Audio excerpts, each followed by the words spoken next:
నమస్తే, welcome to our channel curry leaves. ఇది లేకుండా మనం కూర చేయలేము. ఇక మరి కరివేపాకులో ఉన్న ఆరోగ్య లాభాలు ఏంటి, కరివేపాకులో ఉన్న విటమిన్స్ ఏంటి, కరివేపాకును తీసుకోవడం వల్ల మనకు కలిగే ప్రయోజనాలు ఏంటి, ఇలాంటి వివరాలు అందించడానికి ఈ రోజు మనతో పాటు ఉన్నారు యాడ్ లైఫ్ హెల్త్ సెంటర్ నుంచి న్యాచురోపతి వైద్యులు డాక్టర్ ఉదయ్ కుమార్ గారు. వారిని అడిగి ఆ వివరాలు ఏంటో తెలుసుకుందాం. నమస్తే డాక్టర్. నమస్తే, welcome to our channel. Doctor, చూస్తే కానీ కరివేపాకు లేదే మనం ఏ కూర చెయ్యము. అదేవిధంగా కరివేపాకుని భోజనం చేసేటప్పుడు తీసేస్తూ ఉంటాము. అసలు కరివేపాకు గురించి మీరు ఏం చెప్తారు? కరివేపాకు ఎంత విశిష్టమైనది?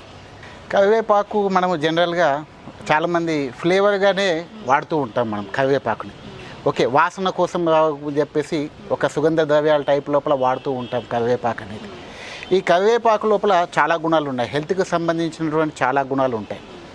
జనరల్గా చాలామంది ఫ్లేవర్గా వాడి మనం మీరు అన్నట్టు మనం భోజనం చేసేటప్పుడు తీసి పక్కన పెట్టేస్తూ ఉంటాం. కాకపోతే దీంట్లో చాలా పోషక పదార్థాలు ఉంటాయి. మనకు దీంట్లోపల ఫైబర్ అనేది ఎక్కువ ఉంటుంది. మామూలు కరివేపాకు తిన్నట్టయితే ఈవెన్ మలబద్ధకము ఇలాంటివి రాకుండా ఉండడానికి చాలా ఉపయోగపడుతుంటుంది. అదే కాకుండా గాల్ బ్లాడర్, పిత్తాశయం, మనకు ఎస్పెషల్లీ పిత్తాశయం అనేది గాల్ బ్లాడర్ లివర్ కింద ఉంటుంది. బేసిక్గా ఈ యొక్క పిత్తాశయం నుంచి వచ్చేటువంటి జ్యూస్ ఏదైతే బైల్ జ్యూస్ ఏదైతే ఉందో అది మన యొక్క ఫ్యాట్స్ ఎమల్సిఫికేషన్, అంటే మనం తిన్న ఆహారం లోపల ఉండేటువంటి కొవ్వులని డైజెషన్ చేయడానికి ఆ యొక్క బైల్ జ్యూసెస్ చాలా ఎంతో ఉపయోగపడుతూ ఉంటాయి.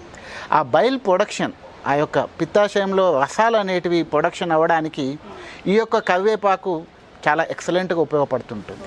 ఈవెన్ పిత్తాశయానికి సంబంధించిన జబ్బులు రాకుండా ఉండడానికి, ప్లస్ సర్టన్ స్కిన్ ప్రాబ్లమ్స్ కూడా రాకుండా ఉండడానికి కరివేపాకు చాలా ఉపయోగపడుతూ ఉంటుంది. డాక్టర్ గారు, ఈ కరివేపాకు మనం సెలెక్ట్ చేసుకునేటప్పుడు అందరూ చాలా ముదిరిపోయిన కరివేపాకు తీసుకుంటూ ఉంటారు. సో అది మంచిదా, లేతగా ఉన్న దాంట్లోనే ఎక్కువ పోషకాలు ఉంటాయంటారా?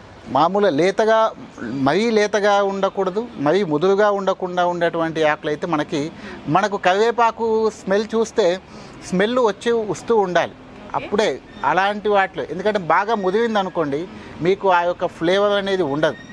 కాబట్టి మరీ ముదిరినది కాకుండా మరీ లేతగా ఉండకుండాటువంటి కరివేపాకులు తీసుకొని వాడాలి.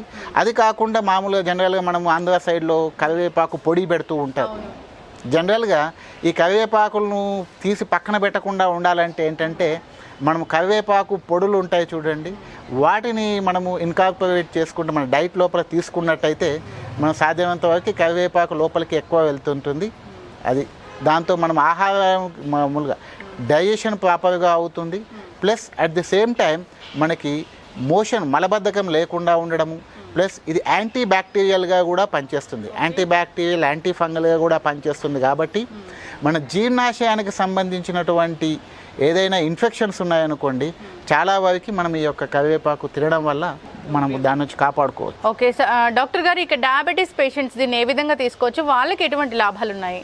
డయాబెటిక్స్ పేషెంట్స్ బేసిక్గా మనము ఇది ఉదయం పూట దీన్ని పౌడర్ చేసుకొని పెట్టుకొని మనం ఎలాగైతే వీట్ గ్రాస్ పౌడర్ చేసి పెట్టుకుంటామో అదేవిధంగా ఈవెన్ కరివేపాకు ఆకులను కూడా మనం పౌడర్ లాగా చేసి పెట్టుకొని పరిగడుపున బ్రష్ చేసుకున్న తర్వాత ఒక 1/2 టీ స్పూన్ నుంచి 1 టీ స్పూన్ యొక్క కరివేపాకు పొడిని వాటర్లో కలిపేసుకొని తీసుకున్నట్టయితే చాలా వరకు మనకు ఎస్పెషల్లీ అందులో పీచు పదార్థం ఉంటుంది కాబట్టి మన యొక్క షుగర్ తగ్గడంలో ప్రధానమైన పాత్ర పోషిస్తూ ఉంటుంది.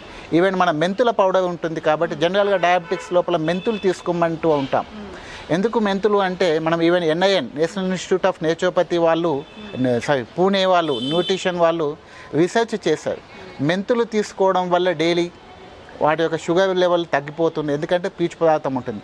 సేమ్ అవే గుణాలు మనం కరివేపాకులో కూడా చూస్తాం. కాబట్టి ఈవెన్ మెంతులతో పాటు మనం కరివేపాకు పొడిని కూడా యాడ్ చేసేసి తీసుకున్నట్టయితే మనము చాలా వరకు లాభాలు, ఈవెన్ షుగర్ పేషెంట్లో షుగర్ తగ్గడం అనేది తగ్గించుకోవచ్చు. డాక్టర్ గారు, మెంతులు పొడి, కరివేపాకు పొడి ఏ విధంగా తయారు చేసుకొని వాడాలంటారు డయాబెటీస్ పేషెంట్స్?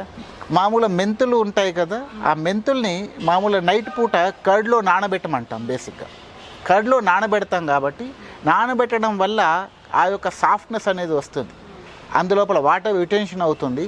మనం నానబెట్టడం వల్ల పీచు కూడా ఏమవుతుంటే అవి ఉన్న ఫైబర్ ఏదైతే ఉందో అది వాటర్ని అబ్జార్బ్ చేసుకుంటుంది కాబట్టి దాంతో బట్టి ఫైబర్ పెరుగుతుంది. అట్ ది సేమ్ టైం దాంతోపాటు మనము కరివేపాకు పొడిని కూడా యాడ్ చేసినట్టయితే ఇది ఎక్కువ వాటర్ని గ్రహించి ఉబ్బుతుంది కొద్దిగా. దానివల్ల ఏమవుతుందంటే మనము శరీరంలో మనం తీసుకున్నట్టయితే దాంట్లోపల శరీరంలో సెటైటీ అంటాం, ఆ యొక్క డైజెషన్ ప్రక్రియని అది చేస్తుంది, డిలే చేస్తుంది, షుగర్ యొక్క లెవెల్ని తగ్గిస్తూ ఉంటుంది అన్నమాట. ఓకే డాక్టర్ గారు, అదేవిధంగా మరి ఇన్ని సుగుణాలు ఉన్న కరివేపాకు బీపీని కంట్రోల్ చేయడంలో ఏ విధంగా ఉపయోగపడుతుంది? బీపీ ఉన్న వాళ్ళు దీన్ని తీసుకోవచ్చు అంటారా? బీపీ ఉన్న వాళ్ళు తీసుకోవచ్చు కరివేపాకుని, కాకపోతే ఇది బీపీకి డైరెక్ట్గా మనకి తోడ్పడకపోవచ్చు బేసిక్గా. కాకపోతే పీచు పదార్థం ఉంది కాబట్టి మామూలుగా ఇది ఆటోమేటిక్గా మనకి ఏంటంటే కొలెస్ట్రాల్ లెవెల్ని తగ్గించడానికి ఉపయోగపడుతూ ఉంటుంది. ఒబెసిటీతో బాధపడే వాళ్ళు తీసుకోవచ్చు. ఎందుకంటే దీంతో ఏమవుతుందంటే కొలెస్ట్రాల్ లెవెల్స్ అనేటివి, బ్యాడ్ కొలెస్ట్రాల్ లెవెల్ అనేది తగ్గుతూ ఉంటుంది. గుడ్ కొలెస్ట్రాల్ హెచ్డిఎల్ అంటాం, హై డెన్సిటీ లైపోప్రోటీన్స్ అంటాం. ఆ గుడ్ కొలెస్ట్రాల్ పెరిగితే ఏం చేస్తుందంటే it acts like vacuum cleaner. Good cholesterol HDL level పెంచినా కొద్దీ బ్యాడ్ కొలెస్ట్రాల్ని ఎల్డిఎల్ కానివ్వండి వాటిని ఏం చేస్తుందంటే తీసేస్తుంది, వ్యాక్యూమ్ క్లీనర్ లాగా. కాబట్టి ఈ యొక్క కరివేపాకు, మెంతులు ఇలాంటివి ఏంటంటే మన యొక్క బేసిక్గా కొలెస్ట్రాల్ లెవెల్ని తగ్గించి రక్తనాళాల లోపల ఉండేటువంటి యొక్క టోన్ ఆఫ్ ది రక్తనాళాన్ని కాపాడడానికి ఉపయోగపడుతూ ఉంటుంది. ఇక డాక్టర్ గారు, చిన్న పిల్లలకి ఇదే విధంగా ఉపయోగపడుతుంది అంటారు? చిన్న పిల్లలకి కూడా మామూలు మలబద్ధకం ఉంటుంది కాబట్టి వాళ్ళకి డైలీ పౌడర్, జనరల్గా చిన్నపిల్లలు అయితే మనకి మామూలుగా కరివేపాకు తినమంటే అసలు తినలేరు. ఈవెన్ కరివేపాకు, కొత్తిమీర ఇలాంటివి తినమన్నాం అనుకోండి వాళ్ళు తినలేరు. కాబట్టి మనము ఇప్పుడు పరాటాలు, మామూలు యొక్క పుల్కాలు ఇలాంటివి చేస్తుంటాం కదా, వాటి లోపల మన పిండిలోనే మనం ఈ యొక్క పౌడర్స్ని యాడ్ చేసేస్తే వాళ్ళకి జనరల్గా టేస్టీగా ఉంటుంది, ప్లస్ వాళ్ళు ఈజీగా తినగలుగుతారు. ఓకే డాక్టర్ గారు, ఇక ఎటువంటి న్యూట్రియంట్ వాల్యూస్ ఉన్నాయి దీనిలో? దీంట్లోపల మామూలు కాల్షియం అనేది ఎక్కువ ఉంటుంది, ఐరన్ కూడా ఉంటుంది, మిగతా విటమిన్స్, బి కాంప్లెక్స్ విటమిన్స్ ఉంటాయి, విటమిన్ సి అధికంగా ఉంటుంది, ఓకే మిగతా మినరల్స్ కూడా ఉంటాయి.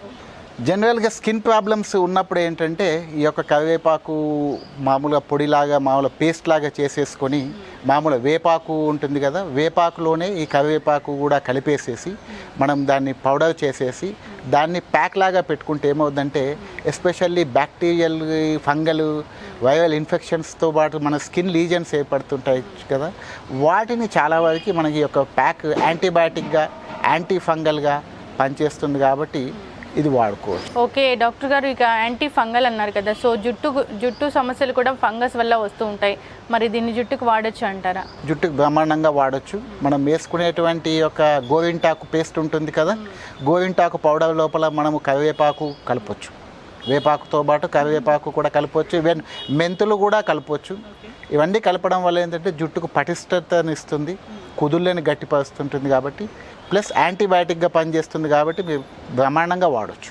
Thank you so much doctor. అందరూ కూరలో కరివేపాకుని ఇలా తీసేస్తూ ఉంటారు, దానిలో న్యూట్రియంట్ వాల్యూస్ తెలియక. సో ఖచ్చితంగా ఇప్పటి నుంచైనా కాస్త మార్పు రావాలని, కరివేపాకులో ఎన్నో బెనిఫిట్స్ ఉన్నాయి కాబట్టి అవన్నీ అందిపుచ్చుకోవాలంటే ఖచ్చితంగా కరివేపాకుని వాళ్ళ ఆహారంలో భాగంగా చేసుకోవాలని ఆశిద్దాం doctor. Thank you so much doctor. So చూసారు కదా కరివేపాకులో ఉన్న న్యూట్రియంట్ వాల్యూస్ ఏంటో. కరివేపాకు అన్ని రకాల ఆరోగ్య సమస్యలను తగ్గించడంలో ఉపయోగపడుతుంది. మరి ఇప్పటి నుంచైనా కరివేపాకుని తీసిపడేయద్దు, ఆహారంలో భాగంగా చేసుకోండి, హెల్దీగా ఉండండి. ఇక ఈ వీడియో కనుక మీకు నచ్చినట్లయితే లైక్ చేయండి, షేర్ చేయండి. మరిన్ని ఇంట్రెస్టింగ్ అప్డేట్స్ కోసం మా ఛానల్ని తప్పక సబ్స్క్రైబ్ చేసుకోండి.